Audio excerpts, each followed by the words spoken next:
meu viver. O Senhor tem total liberdade para falar comigo. Fale o meu coração. Eu peço ao Senhor, em nome de Jesus. Diga graças a Deus. Aplauda o Senhor Jesus, porque Ele é Deus. Amém. Bom dia. Pode sentar, por favor. Deixa eu falar com você uma coisa que eu tenho falado muito esses dias e tem estado no meu coração. Eu gostaria muito que você prestasse atenção para Deus poder te ajudar. Porque o que acontece, irmãos? Esse mundo, a Bíblia diz, já ajudou o maligno, né? Então é um mundo terrível, onde as pessoas elas enfrentam dores e dores e dores.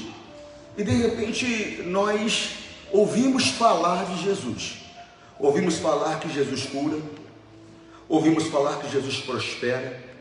Ouvimos falar que Jesus transforma as famílias. Ouvimos falar que Jesus transforma os casamentos. Ouvimos falar que Jesus leva para o céu. Quer dizer, e tudo isso é verdade. Nada disso é equívoco, nada disso é engano, não. Tudo isso é verdadeiro. Só que o que não é dito muitas vezes, que toda promessa que Deus nos faz, há uma condição vinculada a essa promessa. Você está compreendendo? E aí as pessoas elas querem a manifestação da promessa sem cumprir a exigência que Deus faz. Porque a promessa não é para qualquer pessoa. A promessa é para a pessoa que cumpre aqueles requisitos que o Senhor Deus está falando. Você compreende? Aí o que acontece? A pessoa ela não é ensinada a ter responsabilidade. Ela não é ensinada a ter compromisso. Ela só é ensinada que Deus faz. Deus faz, Deus faz, Deus faz. Mas Deus faz mesmo. Mas Ele não faz para qualquer um. Ele faz para aquele que respeita a palavra dele. Ele fala para aquele que obedece a palavra dele. E essa parte muitas vezes não é dita. Então a pessoa ela fica esperando por algo que na verdade, se for ver ao pé da letra, nem direito ela tem. Por quê, pastor? Porque ela não cumpriu aqueles pré-requisitos necessários para que se manifeste a bênção de Deus sobre ela. Então nós temos que parar, observar as escrituras. Jesus falou, eu sou o caminho. Então eu tenho que prestar atenção no caminho. Toda vez que eu ouço, que eu cito essa palavra, eu me lembro de um período que eu morei em Itaquera, São Paulo. E eu por 4 vezes por semana. Segunda eu ia fazer programa de televisão, então eu vinha a radial inteira e depois voltava a radial toda. Hoje a radial ela se estendeu, né? Tem a nova radial, vai até Guaianazes hoje. Mas na época ela terminava ali em Itaquera, no terminal de Itaquera, ela acabava ali a radial. Então o que acontece? Eu fazia todo esse trajeto. E eu fiz esse trajeto, como eu falei, eu fazia na segunda, fazia na terça. Quarta-feira eu fazia um programa Conversa com o Pastor, da meio-dia às 2 da tarde. Né? Quinta-feira eu fazia esse trajeto. E sábado eu fazia esse trajeto. Olha só quantas vezes na semana.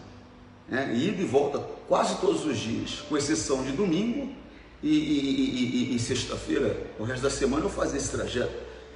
E um dia eu falei, poxa vida, eu passo aqui há tanto tempo, né? Falei, deixa eu prestar atenção aqui na radial. E eu comecei a prestar atenção, observar tudo que tinha na radial. Eu descobri que tinha até uma loja que fazia rede. E eu passei ali por tanto tempo, nunca tinha visto aquela loja. Era uma loja que fabricava rede, vendia rede. Você está compreendendo? O que o senhor está querendo dizer com isso, pastor? É que se você prestar atenção no caminho, que é a palavra, você vai ver coisas que você nunca viu. Pastor, mas eu já li tantas vezes, eu não estou falando para você, que eu passava ali todos os dias praticamente, por 2 anos, 7 meses e 26 dias eu passei naquela radial, ida e volta praticamente todos os dias, com exceção de sexta e domingo. E tinha coisa que eu nunca tinha visto ali. Então você tem que começar a prestar atenção na palavra, porque que é que as coisas não estão acontecendo. Porque se Deus prometeu, Ele não é homem para que minta, nem filho do homem para que se arrependa. Se Ele prometeu, Ele cumpre, pastor. Mas você está na posição da pessoa que tem o direito, entre aspas, porque tudo é por meio da graça, mas você está na posição da pessoa que tem o direito de ter aquela promessa manifesta na sua vida, porque muitas vezes eu não tenho esse direito, porque eu não vivo segundo a palavra diz, e eu quero então receber o que a palavra promete para quem respeita a palavra, e não acontece, aí eu fico frustrado. Outro dia eu ouvi um cantor dizendo assim, não se decepcione com Deus, né? Um cantor evangélico, não se decepcione com Deus, mas Deus não faz nada para decepcionar ninguém.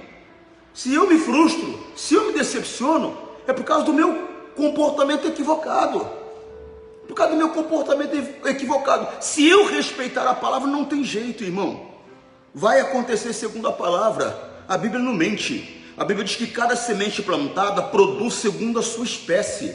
Se eu planto rebeldia, eu vou colher o fruto que a rebeldia dá. Se eu planto santidade, respeito à palavra, eu vou colher o fruto que a semente, santidade e o respeito à palavra dá. Agora eu quero viver uma vida dissoluta, eu quero viver uma vida irresponsável, eu quero viver uma vida sem compromisso, e quero que Deus dê a mim tudo aquilo que Ele promete para quem tem compromisso, para quem é responsável. Não lembra daquela mulher cananeia, não? Quando os discípulos vieram atrás de Jesus, e eles diziam, Senhor, despede-a, ela vem gritando atrás de nós, ela está perturbando, faz alguma coisa. Ele falou, não fui enviado, senão as ovelhas perdidas de Israel. Ou seja, essa mulher é uma cananeia, essa mulher ela não respeita a minha palavra, essa mulher não anda segundo os meus preceitos. Eu não estou aqui para abençoar esse tipo de gente, eu estou aqui para abençoar aquela pessoa que respeita a minha palavra, aquela pessoa que respeita as minhas orientações. É para esse tipo de gente que eu vim. Então você tem que escolher que tipo de gente você vai ser.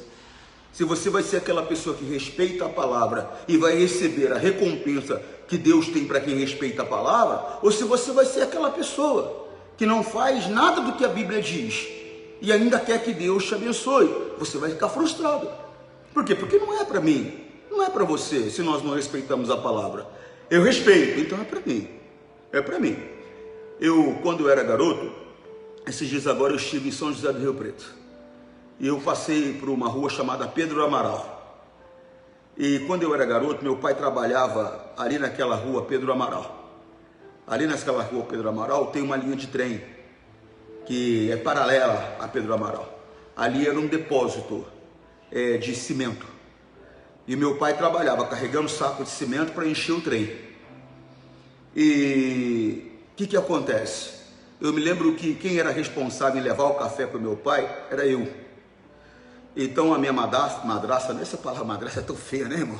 Eu não gosto dela. A minha mãe de criação, vamos dizer assim, a minha mãe que me criou até os 10 anos, né? Quando meu pai morreu, ela foi viver a vida dela e eu fui morar com a minha avó. Mas dos 5 anos de idade até os 10 anos eu convivi com ela diariamente. Ela era a esposa do meu pai. E ela não era uma má pessoa, não, era uma boa pessoa. Não estou falando porque estou aqui no ar, não. Se fosse uma má pessoa, eu ia falar, ela não valia nada. Ela era a madrasta da Branca de Neve. Mas não era o caso, não. Era uma boa mulher. Mas era uma menina, era uma criança. E como criança, o comportamento muitas vezes é de criança, né? Tem pessoas que eles não entenderam ainda. Elas não entenderam, elas não estão preparadas para certas responsabilidades. E às vezes cruza uma linha que não tem que cruzar, e a responsabilidade acaba chegando e não está pronta.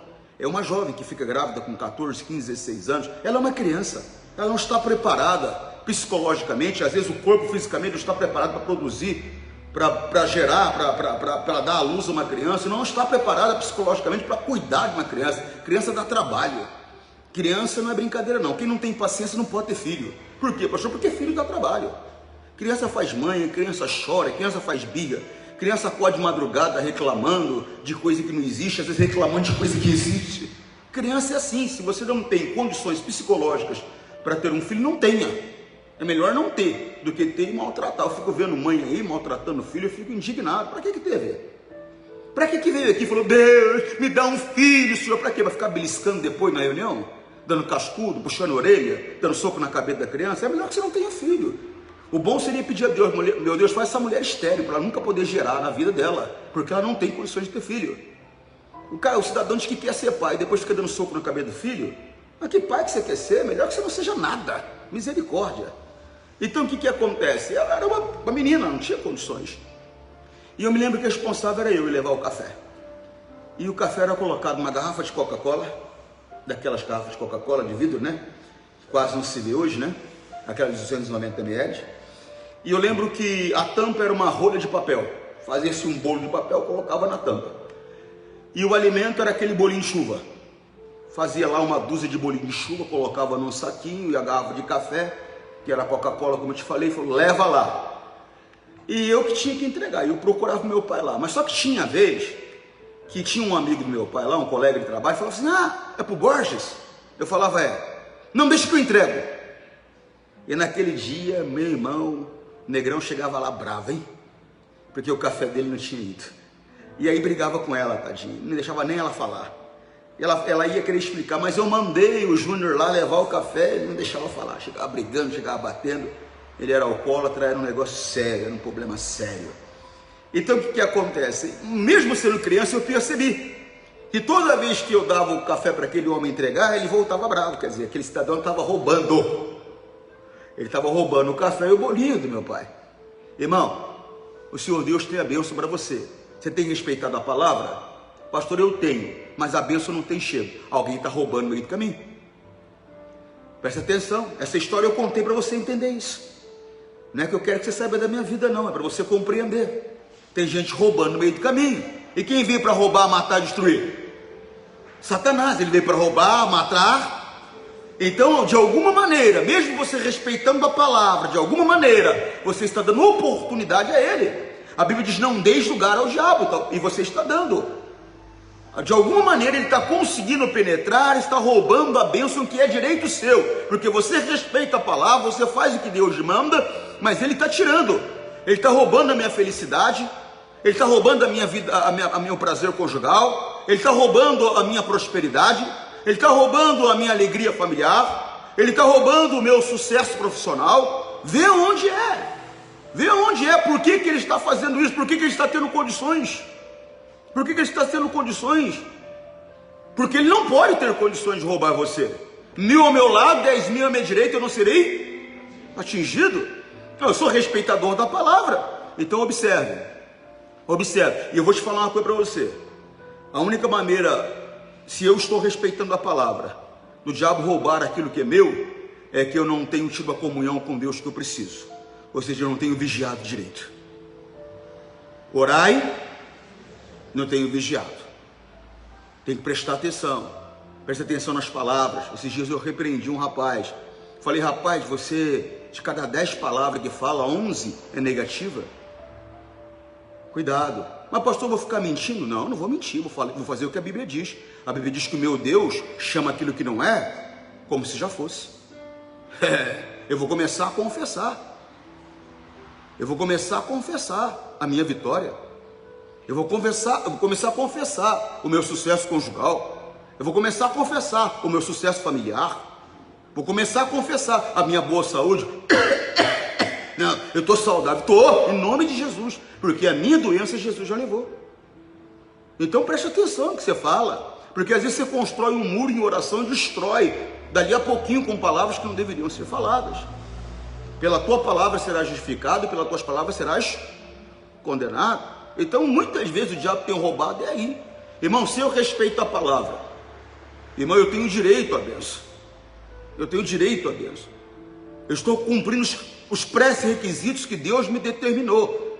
Então eu tenho direito à bênção. Então reivindique. Não deixe que ninguém tire de você. Tome posse da sua bênção em nome de Jesus. Amém? Glória a Deus. Eu quero falar com você. Pastor, já não está falando não, pastor? Ainda não. Só começamos. Eu quero falar com você sobre algo que eu tenho falado muito seriamente esses dias.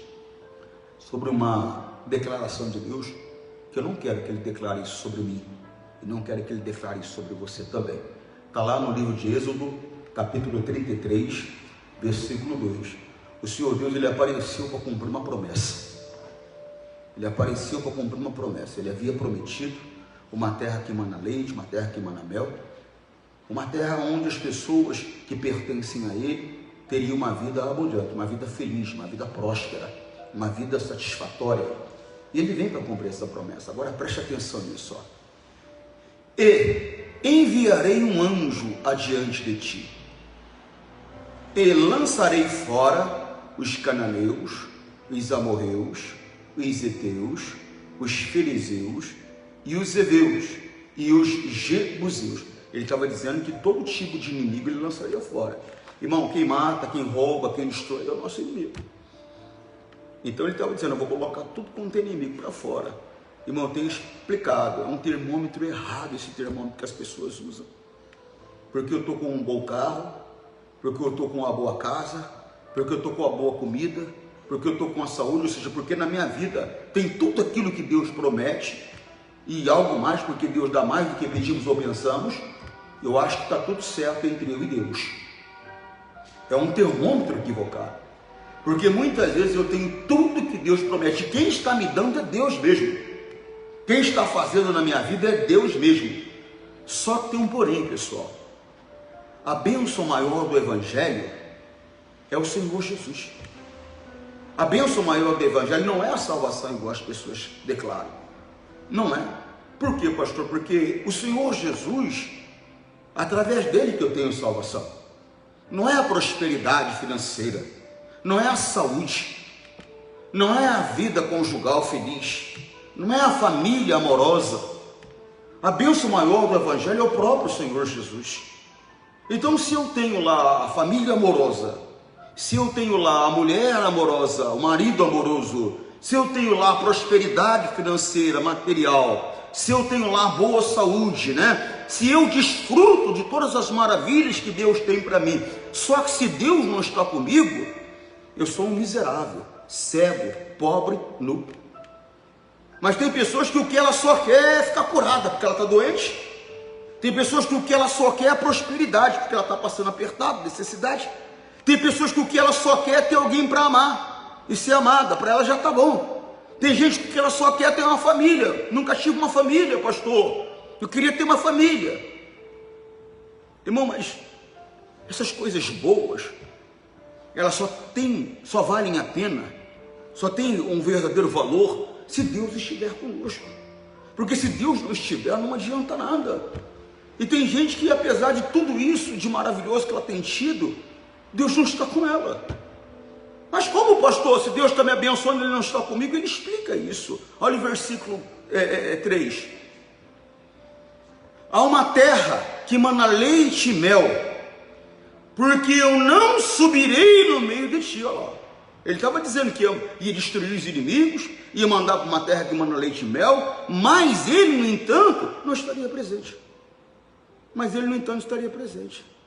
Irmão, eu tenho explicado, tenho falado, e talvez tem gente que não tenha notado isso na tábua do coração, e tem que anotar. A diferença entre nós e os outros povos é a presença de Deus. Se Deus não está conosco, nós não somos diferentes.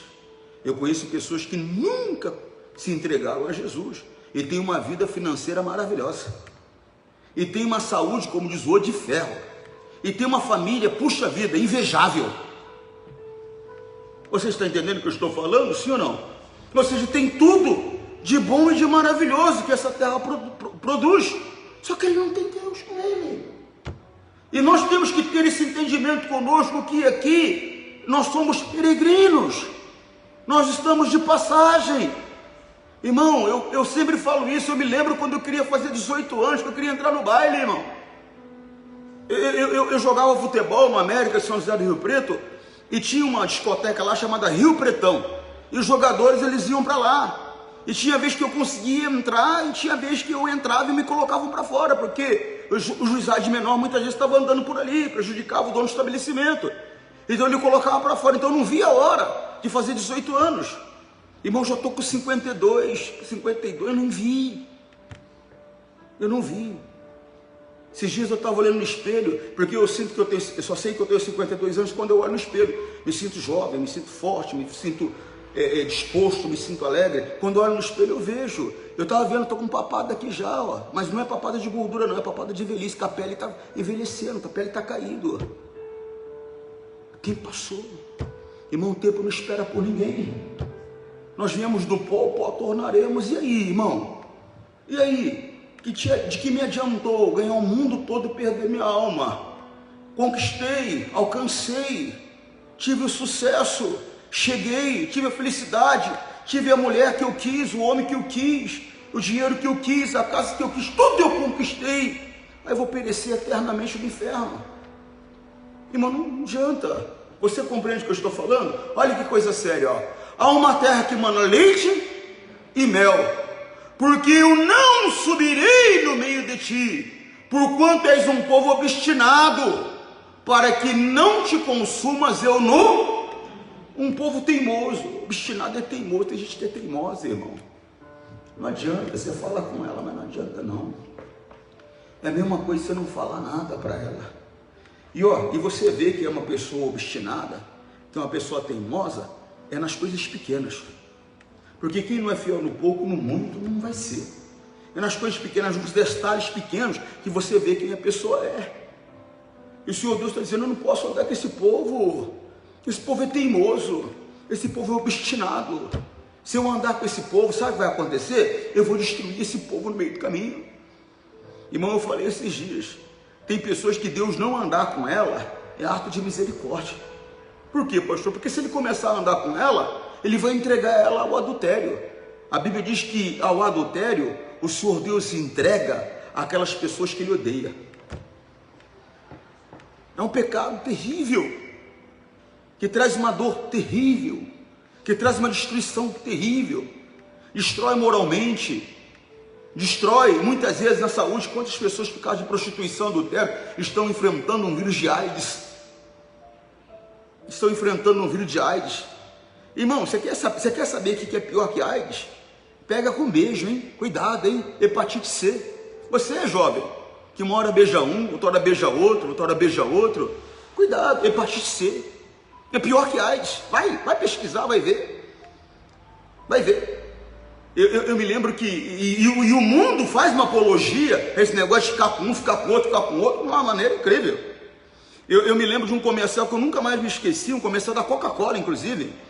Tá, aquela cena bonita, linda, maravilhosa.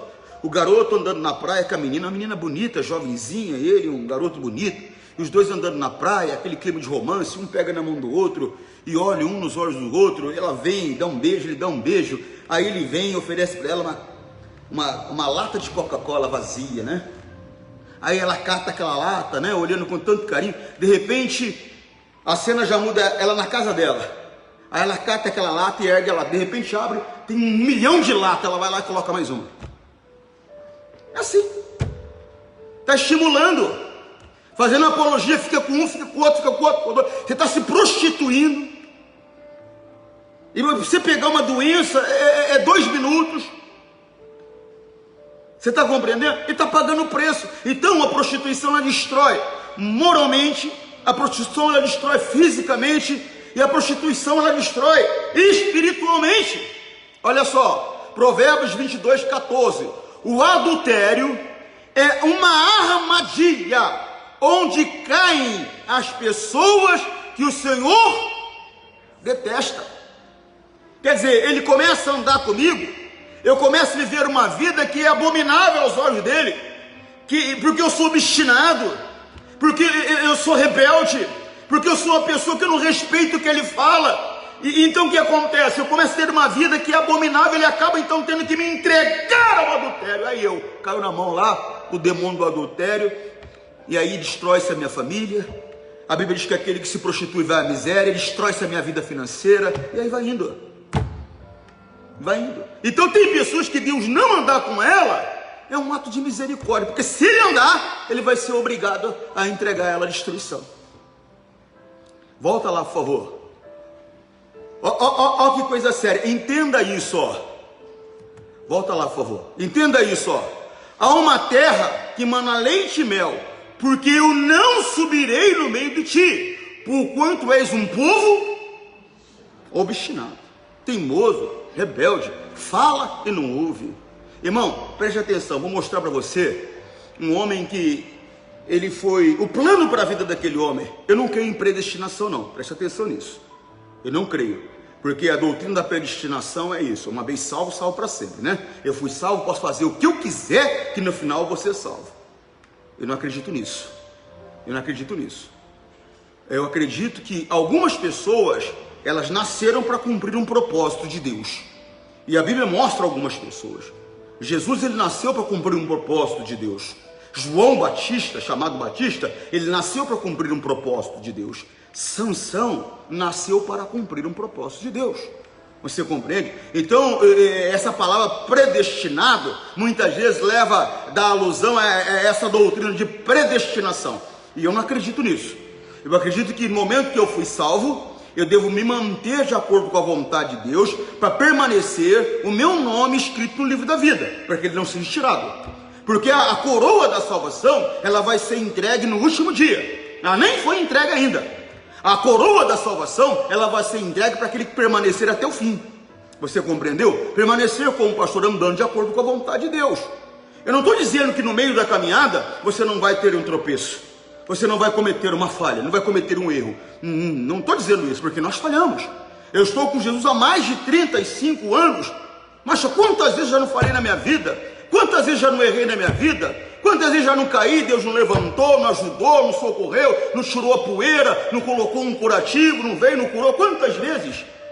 Quantas vezes? Quantas vezes eu não tive que dobrar os joelhos diante de Deus e chorar de arrependimento? Quantas vezes? Não adianta a gente ficar com hipocrisia. Não, eu estou há 90 anos com Jesus e nunca pequei. Mentiroso.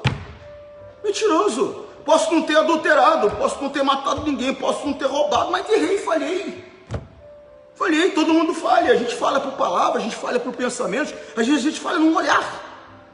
Num olhar a gente falha muitas vezes. Porque talvez você não saiba, mas o Senhor Deus sabe a intenção do coração de cada pessoa. Ele sabe quando eu olho para você qual é a intenção do meu coração. Ele conhece todas as coisas. Ele é onipresente. Ele está em todos os lugares. Ele é onipotente, irmão. Ele tem todo o poder. Irmão, Ele é Deus. Ele é Senhor. Ele sabe tudo. Conhece tudo. Ele corre na linha do tempo. Ele corre na linha do tempo. Ele sabe o meu ontem. Ele sabe o meu hoje. Isso chama onisciência. E Ele sabe o meu amanhã. Ele corre na linha do tempo. Ele sabe qual é o destino final do Antônio Júnior. Então põe isso dentro de você, irmão. Todo mundo falha. Não tem quem não falhe. Mas eu digo uma coisa para você. Nós temos que procurar andar de acordo com a vontade de Deus. Caiu, levanta. Limpa a sujeira. Se lava no sangue de Cristo e continua caminhando. Porque é quem permanecer até o fim da sua própria vida que eu estou falando. Até o fim, esse vai receber a coroa da vida. Você compreende o que eu estou falando ou não? Sim ou não? Então eu não creio em predestinação, mas eu acredito que algumas pessoas nasceram para cumprir um propósito de Deus. E entre elas está Sansão. Presta atenção nisso. Juízes, capítulo 13, versículo 3. E o anjo do Senhor apareceu a esta mulher e disse-lhe: eis que agora é estéril e nunca tens concebido, porém conceberás e terás um... Ele estava falando, o negócio é o seguinte, ó, eu sei que você até agora é estéril, né? Mas ó, desse momento em diante vai mudar a coisa. Ó, eu vim aqui para declarar para você que você vai conceber o filho que você tanto desejou. Você vai conceber, você não vai ser estéril mais. Vamos lá, versículo seguinte. Agora, pois, presta atenção nisso. Guarda-te de que bebas vinho ou bebida forte, nem comas coisa imunda. Ó, ele trouxe o quê? Regras. Ele está falando para aquela mulher: olha, presta atenção, você era estéril, você não podia ter filhos, agora de hoje em diante você vai poder ter, mas presta atenção, há algumas regras que você vai ter que respeitar. Você está entendendo, mulher? Sim, senhor. Agora, pois, guarda-te de que bebas vinho ou bebida forte, nem comas coisa imunda. Versículo seguinte. Porque eis que tu conceberás e terás um filho, sobre cuja cabeça não passará regras para eles também. Você aí que não coloca regras sobre os seus filhos. Irmão, você tem que colocar regras, irmão. Irmão, eu tomei banho, viu? Sei que acontece esse mosquito aqui, eu acho que ele veio para aprender alguma coisa também. Irmão, você tem que colocar regras. Você deixa seu filho fazer o que quer, como quer. Depois que ele crescer, você vai ter problemas. Colocando regras, às vezes tem problemas, irmão. Ah, não, sabe, eu não quero para meus filhos a criação que eu tive. Tudo bem, talvez seu pai errou com você. Talvez seu pai errou com você. Porque não é porque é pai que não falha, não, falha. Às vezes é exagerado na correção, às vezes é frouxo demais na correção, mas busca a direção de Deus para criar o seu filho. Porque talvez teu pai não tinha Jesus. Olha, deixa eu te contar uma coisa para você de um homem que tinha Jesus, mas não tinha entendimento. Por quê, pastor? Zelo, vou te explicar uma coisa para você. Zelo sem conhecimento é perigoso. A gente tem que ter conhecimento para ter zelo. Essa é a história de um amigo meu. Ele é pastor hoje no Rio de Janeiro. O nome dele é Célio. Eu vou falar o nome, vou contar, porque o Célio é um testemunho da vida do Célio. O Célio falou comigo, ele falou: o Célio, nós somos muito amigos. Amigos mesmo, né? Se nós estivéssemos no mundo, nós diríamos que nós somos parceiros, vamos dizer assim. Você tem uma ideia. E o Célio, o que acontece? O pai dele era pastor. E o Célio tinha dentro dele um desejo de fugir de casa. Ele falava para mim, ele chama de Juninho. Ele falou: Juninho, eu saía de casa, ficava às vezes 2, 3 meses morando na rua, saía do conforto da casa dele para morar na rua. Falou: um negócio dentro de mim, eu tinha que sair, eu tinha que fugir. E toda vez que meu pai me encontrava, ele me dava uma surra violenta, naquelas de me arrebentar mesmo, e me amarrava, me acorrentava dentro do quarto para mim não fugir mais. Eu não sei como, eu escapava das correntes e eu fugia. Ficava 2, 3 meses fora. Meu pai me encontrava, era outra daquelas surras, daquela de arrebentar, e ele novamente me prendia nas correntes dentro do quarto, e eu escapava de novo. Ele falou: só que a última vez que eu fugi, uma mulher me pegou. Ela me pegou, cuidado com você que dá esmola onde tem criança, hein? Porque a gente fica com dó, porque tem criança e dá esmola. Ela me pegou para pedir esmola. E essa mulher me prendia na casa dela e me levava a pedir esmola. Eu fiquei com essa mulher vários meses. Até que um dia ela deu uma bobeira, eu consegui fugir. E meu pai foi para casa. Aí quando eu cheguei em casa, eu pensei comigo assim: hoje meu pai me mata, porque eu fico 2, 3 meses fora. Quando eu chego ele quase me mata, hoje ele me mata. Só que entre levar a surra do pai dele e morrer aos olhos dele, e ficar escravo daquela mulher que punha ele para pedir esmola e maltratava ele, a mulher acorrentava ele pelo tornozelo na madrugada. Ele ficava acorrentado num pedaço de concreto lá na madrugada. Então, quer dizer, de dia ela punha ele para pedir esmola.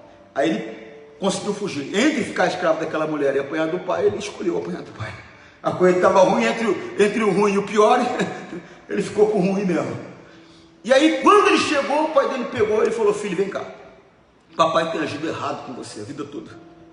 Você foge, o papai te bate, e você foge de novo, o papai te bate. Só que o papai aprendeu diferente. O papai aprendeu que esse teu comportamento não é comum, esse teu comportamento não é normal. Papai aprendeu que por trás desse teu comportamento tem um demônio. E o papai vai usar o poder de Deus. O papai aprendeu a usar o poder de Deus. O papai sempre teve o poder de Deus, mas o papai nunca soube usar. O papai vai usar o poder de Deus, vamos mandar esse mal embora de você. E ele então colocou a mão sobre mim, isso o Célio me contando, e fez uma oração. E mandou aquele demônio embora. Ele falou: Júnior, na mesma hora aquele sentimento ruim, aquele desejo que eu tinha, saiu. Eu nunca mais desejei fugir de casa. Fiquei em casa um tempo, pedi para meu pai deixar eu ir trabalhar com meu irmão, morar com meu irmão e trabalhar com meu irmão. Meu pai deixou, e eu fui trabalhar com meu irmão. O irmão dele hoje é pastor na Bahia, é o pastor Laura L'Oreal. E o Célio hoje é uma bênção na mão de Deus. Então o que acontece? Talvez o teu pai não teve sabedoria como o pai ele não tinha, mas você é de Jesus. Busca a sabedoria, busca a compreensão, busca o entendimento, mas não crie o seu filho sem regras. O anjo trouxe regras para ela, porque existem regras para você também. Você não pode passar do limite. Você não pode passar do limite. A Bíblia diz que eu não posso ser espancador. Você fica nervosa, fica frustrada, quer descontar a tua frustração, teu nervoso no teu filho. Ele não tem nada a ver com as tuas escolhas. Ele não tem culpa das tuas escolhas erradas. Se você escolheu um malandro, um vagabundo para casar, a responsabilidade é sua. Você não pode descontar na criança agora. Você não pode. Se você escolheu uma mulher sem juízo para casar, você não pode contar no seu filho agora. Ele não tem culpa das suas escolhas. Ele não tem culpa do que você escolheu para viver. Você compreende, sim ou não? Então busque de Deus uma orientação. Existem regras para você, existem regras para a criança. Ele trouxe regras para a criança também, ó. Porque eis que tu conceberás e terás um filho, sobre cuja cabeça não passará navalha, porquanto o menino será nazireu de Deus desde o ventre, e ele começará a livrar a Israel da mão dos filisteus. Quer dizer, ele nasceu por um propósito, e o propósito dele era livrar o povo da mão dos inimigos. Ele ia ter um poder com ele, que ia fazer essa diferença. Irmão, preste atenção no que eu vou te dizer. Existem regras, e se você quiser que Deus esteja com você, que Deus ande com você, de maneira que Ele tenha prazer e alegria em você, você tem que respeitar essas regras, que é a palavra de Deus. Se Ele diz para não mentir, você não pode mentir. Se Ele diz para você não se prostituir, você não pode se prostituir. Se Ele diz para você não roubar, você não pode roubar. Se Ele diz que você tem que orar sem cessar, você tem que ser um homem de oração, uma mulher de oração. Se Ele diz, medita no livro dessa lei dia e noite, você tem que conhecer, você é obrigado. Você tem essa responsabilidade de conhecer o que está escrito aqui. Errais por não conhecer as Escrituras, automaticamente, por não conhecer o poder de Deus. O pai dele errou com ele. Numa surra daquela poderia ter matado. Numa surra daquela poderia ter ferido ele de maneira que ele nunca mais voltaria para casa. E talvez o Célio seria mais um mendigo hoje, ou alguém que estava lá num grupo de indigentes. Por quê? Porque não tinha sabedoria para lidar com ele. Você não está tendo sabedoria, você peça. Busque as regras, busque compreender a vontade de Deus, para que Deus possa se manifestar a você e se manifestar aos seus. Você compreende, sim ou não? Que Deus possa falar mais ao seu coração. Se Deus permitir, nós vamos continuar esse estudo. Ainda tem muita coisa que eu quero mostrar para você que Deus me mostrou. Tem muita coisa. Não deu para mostrar nem 10%. Mas você não pode ser obstinado, né, irmão? O que é obstinado? Teimoso, rebelde. Eu falo para você vir quarta-feira. Quarta-feira agora tinha 45 pessoas na igreja. Eu marquei uma reunião especial domingo passado. A maioria das pessoas da igreja não veio. Quer dizer, a pessoa quer ver do jeito dela. E alguém ainda vem às vezes com uma desculpa assim: ah, não, mas eu falei que o pastor Lucélia. A Lucélia não é pastor da igreja, o pastor da igreja sou eu. A Lucélia é minha pastora auxiliar. Você tem que falar comigo. Irmão, desperta. Você não pode ser obstinado. Por quê, pastor? Senão Deus não vai andar com você. Você tem que ser aquela pessoa que se inclina. Você tem que ser flexível. Você compreende o que eu estou falando? Sim ou não? Você tem que ser aquela pessoa que se inclina à vontade de Deus, a palavra que Deus está te dando. Amanhã é dia 28. Eu tenho uma reunião especial aqui às 7h30 da noite. Eu gostaria muito que você estivesse presente. Mas pastor, já tem um compromisso. Pastor, o compromisso eu tenho com Jesus. Quando o cidadão falou: Jesus, segura aí, dá um tempo, eu vou lá só enterrar o meu pai e já venho. Irmão, ele falou de quem? O pai dele. Jesus falou: deixa que os mortos enterrem seus mortos. Ou seja, se preocupe com as coisas da vida, se preocupe com as coisas de Deus. Não é que agora, irmão, eu vou deixar de ter comunhão com a minha família, nada disso. Não é que agora eu vou deixar de me divertir com a minha família, nada disso. Desde que eu não desrespeite a palavra nesse convívio, amém? Desde que Deus esteja em primeiro lugar na minha vida nesse convívio. Mas, irmão, eu não posso colocar Deus em segundo plano da minha vida. Ele tem que estar em primeiro. Amém, Jesus? Amém, Jesus? Irmão, Deus tem uma bênção para você. E eu quero muito entregar essa bênção. Só que você não pode ser um povo obstinado. Pode ser teimoso, não. Falou, vou obedecer a Deus. Ah, mas obedecer vai me custar. Glória a Deus por isso. É um privilégio poder servir ao Senhor dos céus. Amém, Jesus? Que Deus possa falar mais no seu coração e ao seu também. Está na hora, né? De tomar uma decisão. Ou você é de Deus, ou você não é. É sim ou não. Você quer Deus, pastor? Eu quero. Então para. Abre mão. O Senhor Deus, Ele não me condena por um erro. Ele me condena quando eu conheço a diferença entre o certo e errado e opto pelo errado. É aí que está, aí que a condenação vem. Porque se eu erro, me conserto, puxa vida, a misericórdia dele se manifesta sobre mim. Que Deus possa te abençoar. Forte abraço. Fica com Jesus. Tchau.